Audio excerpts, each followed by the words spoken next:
संख्यांकी का दूसरा क्लास हो रहा है ऑब्जेक्टिव का। ये क्लास में कल जो बताए थे आज 11 नंबर तक क्वेश्चन, उसके बाद जो है आज फिर 30 नंबर तक बता रहे हैं। जितना सा क्वेश्चन बता रहे हैं इस पे जो है कि थोड़ा सा फोकस करना, और यही क्वेश्चन आपको एग्जाम में इसी तरह क्वेश्चन वहां पे आएगा और आपको लिखना है। तो क्वेश्चन है कि किसी वर्गीकृत आंकड़े का यदि XIS वर्ग अंतराल का मध्य बिंदु FIS संगत बारंबारता है एवं x बार जो डैश दिया हुआ है माध्य है, तो सिग्मा FX बटे सिग्मा F बराबर क्या होगा। तो हम लोग जानते हैं कि x बार बराबर यानी कि माध्य बराबर क्या होता है, सिग्मा FX बटे सिग्मा F। ये क्या था, फॉर्मूला होता है। तो ऑप्शन नंबर ए हो जाएगा। दूसरा है यदि 3, 4, 5, 17 तथा x का मान 6 हो तो x का मान क्या होगा। तो हम लोग माध्य बराबर जो फॉर्मूला जानते हैं होता है कुल प्रेक्षणों की योग बटे कुल प्रेक्षणों की संख्या, जो कि कल भी बता दिए थे।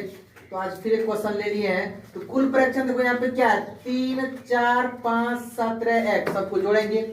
3 + 4 + 5 + 17 + x बटे कुल संख्या गिनती करते 1, 2, 3, 4, 5, 5 से क्या करेंगे, भाग देंगे।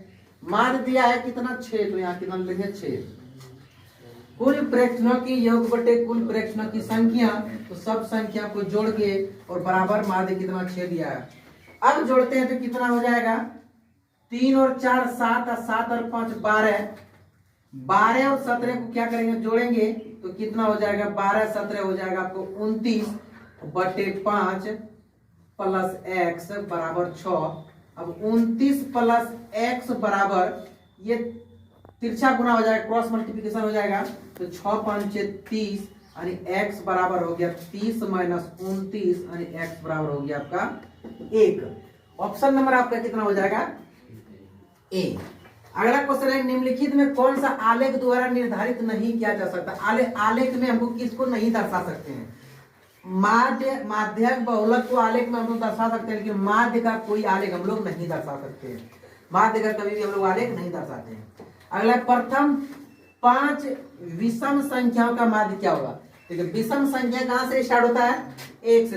1 5 संख्या है, 1 2 विषम संख्या, 1 के बाद 3 हो जाएगा, 3 के बाद 5 हो जाएगा, 5 के बाद 7 हो जाएगा, 7 के बाद 9 हो जाएगा। तो 5 विषम संख्या का माध्य पूछ रहा है। तो 5 विषम संख्या माध्य तो कुल प्रेक्षणों की योग बटे कुल प्रेक्षणों की संख्या, पांचों को जोड़ के क्या 5 संख्या 5 से भाग देंगे। 3 1 4 5 9 9 7 16 16 9 हो गया 25। अब 25 में हम लोग 5 से भाग देंगे तो 5 6 25 यानी कि 5। ऑप्शन नंबर कितना हो जाएगा, सी। नेक्स्ट क्वेश्चन है संचयी बारंबारता वक्र कहलाती है, यानी संचयी बारंबारता जो त्वरण में को हम लोग संचयी बारंबारता वक्र जो त्वरण कहलाता है। संचयी ऑब्जेक्टिव क्वेश्चन अभी भी आई है, पूछते रहता है कि संचयी बारंबारता वक्र को हम लोग क्या कहते हैं, त्वरण कहते हैं। इसको क्या करना, बढ़िया से याद कर लेना है। अब दिया है x + 3 x + 6 x + 9 तथा x + 12 का समांत माध्य क्या होगा। देखो माध्य में ऐसे लोग जानते हैं, इसको असेंडिंग डिसेंडिंग में सजाते हैं। 1 2 3 4 5 है, तो 2 को इधर से रह गया, 2 को इधर से, बीच में क्या हो गया, x + 6 यानी ऑप्शन नंबर ए हो गया। अगला है 4 x1 x2 x3 28 समांतर श्रेणी में है, तो x3 का माध्य क्या होगा, और इसको माध्य में लाके पूछ दिया। तो ये समांतर श्रेणी में है। यहाँ पे देखो जब समांतर श्रेणी में है, एक सेकंड इसको हम मिटा लेते हैं। जब समांतर श्रेणी में है तो इसको क्या करेंगे हम लोग, माध्य में दे दिया है। तो ए हमको दिया हुआ है, A1 4 दिया हुआ है, A1 कितना दिया हुआ है, 4 दिया हुआ है। अब उसके बाद कितना संख्या है, 1 2 3 4 5, और A5 भी दिया हुआ है मेरे पास, कितना A5 दिया है 28। और हम लोग जानते हैं A5 को क्या लिख सकते हैं, A + 4D कितना हो गया 28, और A का मान है 4, तो A की जगह रख दिए 4 + 4D बराबर 28, और 4D बराबर 28 इधर का 4 इधर, तो -4 यानी कि 4D बराबर 28 में 4 गया हो गया 24, यानी कि D बराबर हो गया 24 बटे 4 4 6 24 यानी कि D बराबर 6। और डी का मान जब 6 आ गया, हमको निकालना A3 यानी तीसरा पद निकालना है, A3 यानी x3 को A3 निकालना है, यानी कि A3 बराबर तीसरा पद A प्लस 2D। तो A3 का मान है x3, A का मान देखो यहाँ पे आया है कितना 4 प्लस 2 गुना D का मान है 6, यहाँ पे D का मान 6 आया है। तो x3 बराबर 4 और 6 दूनी 12, अब 12 4 हो गया 16, यानी x3 का मान हो गया 16। तो 16 तो इसमें ऑप्शन है नहीं, लेकिन कहीं मिस किया होगा, देख लेते हैं कहाँ मिस हुआ है कि A5 1 2 3 4 5 28 दिया हुआ है, A प्लस 4D 28, A का मान 4 इधर आ गया तो गया कितना 24, और यहाँ से 4 भाग में आ गया, 6 बार में कट गया, A बराबर हो गया 6। हमको चाहिए 1 2 3 सॉरी चौथा पद में एक 3 है, चौथा पद में यानी A4 बराबर क्या हो जाएगा A प्लस 3D। तो A का मान हो गया 4 और 3 छतिया हो गया यहाँ पे 18 और 18 4 हो गया 22, यानी कि ऑप्शन नंबर जो आपका है ये हो जाएगा ऑप्शन नंबर सी, आपका 22 नंबर में है option number C. Next question है कि प्रथम 10 सम प्राकृतिक संख्याओं का माध्य क्या होगा। प्रथम 10 प्राकृतिक संख्याओं का माध्य, अब 10 को प्राकृतिक संख्या का माध्य जब पूछ रहा है तो सम संख्या किसे कहते हैं, जिस संख्या में 2 से पूरा भाग लग जाए उसे सम संख्या कहते हैं। सम संख्या स्टार्ट कहां से होता है 2 से स्टार्ट होता है, यानी कि प्रथम क्या को सम संख्या 10 को, तो होता है 2 4 6 8 10 12 14 16 1 2 3 4 5 6 7 8 और 18 और 20 10 हो गया। अब माध्य निकालना है तो हमको क्या सब संख्या को जोड़ देंगे, कुल प्रक्षणों का योग, तो सबको क्या करेंगे जोड़ देंगे, सबको जोड़ दिया, बटे कितना हो गया 10 संख्या, 10 से भाग दे देंगे हम लोग। अब जोड़ते हैं कितना हो गया 2 और 4 6 और 6 और 6 12 12 8 20 20 10 30 और 30 और 12 हो गया आपका 42। अब 42 और 14 42 4 46 10 56 56 और 16 56 4 60 2 62 और 10 72 72 8 80 80 10 90 110 हो गया 20 110 में लोग 10 से भाग दें कट गया, यानी कि 11। ऑप्शन नंबर आपका हो जाएगा ये 11 सी। ये सी जो होगा प्रथम 10 संख्या का माध्य होगा। जैसे प्रथम 10 सम संख्या का माध्य, कहीं विषम संख्या पूछ लेगा, कहीं प्राकृतिक संख्या पूछ लेगा, कहीं अभाज्य संख्या पूछ लेगा, तो जितना संख्या 10 सम संख्या लिख दिए उसका सबको जोड़ दिए 10 से भाग दे दिए, हो गया। नेक्स्ट, यदि 4 लगातार विषम संख्या का माध्य 6 है तो सबसे बड़ी संख्या क्या होगा, विषम संख्या का माध्य। तो विषम संख्या जो 4 विषम संख्या है, विषम संख्या जैसे कि मान लीजिए एक x है, दूसरा विषम संख्या x प्लस 2 है, तीसरा विषम संख्या x प्लस 4 है और तीसरा विषम संख्या x प्लस 6 है। तो कितना पूछ रहा है, यदि 4 को, तो 1 2 3 4 हो गया। अब बटे 4 से भाग देंगे, 4 पूछ रहा है, अब दिया कितना हुआ 6 है, तो बराबर क्या कर देंगे 6 कर देंगे। अब सबको कुल प्रक्षणों की योग सबको जोड़ देंगे, तो 1 2 3 4 को x है, तो 4x प्लस 2 और 4 6 और 6 12, अब बटे हो गया 4 बराबर 6, तो 4x प्लस 12 बराबर 6, तिरछा गुना कर दिए तो 4 इधर आ गया, यानी कि 4x बराबर 6 जो कि 24 12 माइनस इधर हो जाएगा कि माइनस 12, 4x बराबर 24 में यदि 12 को हम लोग घटाएंगे तो यहाँ पे 12 हो जाएगा, तो x बराबर 12 और 4 गुना में आके भाग में होगा 4 3 12, यानी x बराबर हो गया 3।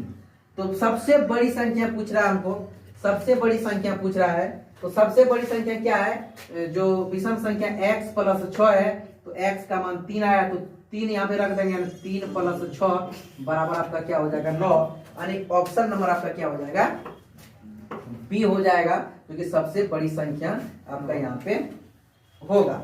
नेक्स्ट क्वेश्चन है आपका 21 नंबर, तोरण खींचने के लिए वर्ग अंतराल को होना चाहिए। तोरण जब खींचते हैं तो वर्ग अंतराल अपवर्जी होना चाहिए। कैसा होना चाहिए? त्वरण, ये क्वेश्चन को याद कर लेंगे, त्वरण खींचने के लिए वर्ग अंतराल कैसा होना चाहिए? अपवर्जी होना चाहिए। अगला अधिकतम बारंबारता, सबसे बड़ा वाले वर्ग को क्या करते हैं? जो अधिकतम सबसे ज्यादा रहता है उसको लोग बहुलक करते हैं। अधिकतम बार जो सबसे ज्यादा बार रिपीट हुआ रहता है या सबसे बड़ा रहता है उसको लोग क्या करते हैं? बहुलक करते हैं। अगला है चरों को आरोही या अवरोही क्रम में रखने पर बीच वाले चर का मान कहलाता है। क्या कहलाता है? हम लोग जानते हैं जबकि माध्यक निकालते हैं उसको या तो हम लोग आरोही क्रम या तो अवरोही क्रम में पहले क्या करते हैं? उसको सजा लेते हैं, उसके बाद हम लोग माध्यक निकालते हैं। इसलिए चरों को आरोही या अवरोही क्रम में रखने पर बीच वाले मान को क्या करते हैं? माध्यक कहते हैं। अगला क्वेश्चन उसी टाइप का है, वर्ग अंतराल a-b का वर्ग चिन्ह होगा। हम लोग जब माध्य पढ़े थे वर्ग चिन्ह यानी कि वर्ग अंतराल यहाँ दिया a-b, कुछ भी हो सकता है। यहाँ पे अंक देता 30-40 माइनस नहीं a भी है, 30-40 दे सकता है, 50-60 कुछ भी वर्ग अंतराल दे सकता है। अगर उसका वर्ग चिन्ह पूछे तो वर्ग चिन्ह निकालने के लिए हम लोग क्या करते हैं? दोनों टर्म को जोड़ते हैं। तो यहाँ पे a b है तो a और b को क्या करेंगे? जोड़ेंगे और 2 से क्या करेंगे? भाग दे देंगे तो वर्ग चिन्ह हो जाएगा आपका a + b/2। वर्ग चिन्ह बराबर क्या था? ऊपरी सीमा प्लस वर्ग चिन्ह जब निकालेंगे ऊपरी सीमा प्लस डैश डैश निम्न सीमा जो अगर बटे 2, लेकिन यहाँ पे ऑप्शन गलत हो गया है, माध्य मध्य का बहुलक नहीं। यहाँ पे जो ऑप्शन होगा इसका वर्ग चिन्ह हो जाएगा ऑप्शन नंबर, इसका ऑप्शन इसमें चला है। यहाँ पे वर्ग चिन्ह यहाँ पे क्या हो जाएगा? ऊपरी सीमा जोड़ निम्न सीमा बटे 2 यानी वर्ग चिन्ह निकालने क्या करते हैं हम लोग? यहाँ पे ऑप्शन गलत है। यहाँ पे वर्ग चिन्ह निकालने के लिए ऊपरी सीमा और जोड़ निचली सीमा जोड़ के 2 से क्या करते हैं हम लोग? भाग देते हैं। जिस तरह अभी यहाँ पे क्या की a + b/2। अगला क्वेश्चन है, ऊपरी वर्ग सीमा और निचली वर्ग सीमा के माध्य को क्या कहते हैं? ऊपरी वर्ग सीमा और जोड़ निचली वर्ग सीमा को हम लोग क्या कहते हैं? ऊपरी वर्ग सीमा एवं निचली वर्ग सीमा के मध्य को हम लोग क्या कहते हैं? हम लोग क्या कहते हैं? वर्ग चिन्ह कहते हैं। क्या कहते हैं? वर्ग चिन्ह कहते हैं। अगला है, सूत्र के बहुलक की गणना करने के लिए वर्गों की लंबाई होनी चाहिए।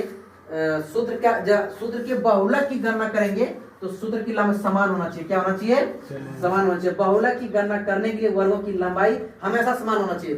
जैसे कि होता है 30 से 40, 40 से 50, 50 से 60, यानी उसका जो अंतराल होता है वो बराबर आता है, जिसको i का मान या तो h का मान हम लोग कहते हैं। अगला पद विचरण विधि ज्ञात। पद विचरण विधि से हम लोग माध्य को ज्ञात करते हैं। पद विचरण विधि से हम लोग माध्य को ज्ञात करते हैं। और ऑब्जेक्टिव पूछेगा पद विचरण विधि से हम लोग क्या ज्ञात करते हैं? तो पद विचरण विधि से हम लोग माध्य ज्ञात करते हैं। अगला है कि वर्गकृत आंकड़ों का माध्य डैश विधियों से ज्ञात। जो माध्य होता है वो हम लोग 3 विधि से ज्ञात करते हैं। माध्य को हम लोग कितने विधि से ज्ञात करते हैं? 3 विधि से ज्ञात करते हैं। बंटन 1 2 3 डैश n के माध्य क्या होगा? माध्य निकालने के लिए अगर n तक संख्या दिया रहेगा तो n + 1/2 माध्य बराबर हो जाएगा कुल संख्या का योग प्लस n + n 1/2, यानी कि बंटन 1 2 3 ऐसे जो प्राकृतिक संख्या n तक दिया रहेगा उसका माध्य यदि निकालना हो तो n + 1/2 होगा। और ये सारा ऑब्जेक्टिव जो है यही एग्जाम में आपका पूछा जाएगा। सारा ऑब्जेक्टिव को छांट के हम करा दिए हैं। जो भी बचा हुआ अगला क्लास जो होगा उसमें सारा ऑब्जेक्टिव समाप्त हो जाएगा। और जो ये 2-4 क्वेश्चन है लैंग्वेज वाला उसको जैसे कि एक त्वरण खींचने के लिए वर्ग अंतराल होना चाहिए, अपवर्ज्य होना चाहिए, मतलब ये सब याद रहा होगा माइंड में कि इसका यही होता है, क्योंकि उसमें तो कोई कैलकुलेशन है नहीं। अब कैलकुलेशन वाला जो है प्रथम प्राकृतिक संख्या, माध्य संख्या, ये हो तो वो सब क्या होगा? चेंज आपका होते रहेगा। नेक्स्ट मिलते हैं तुम लोग से अगले क्लास में।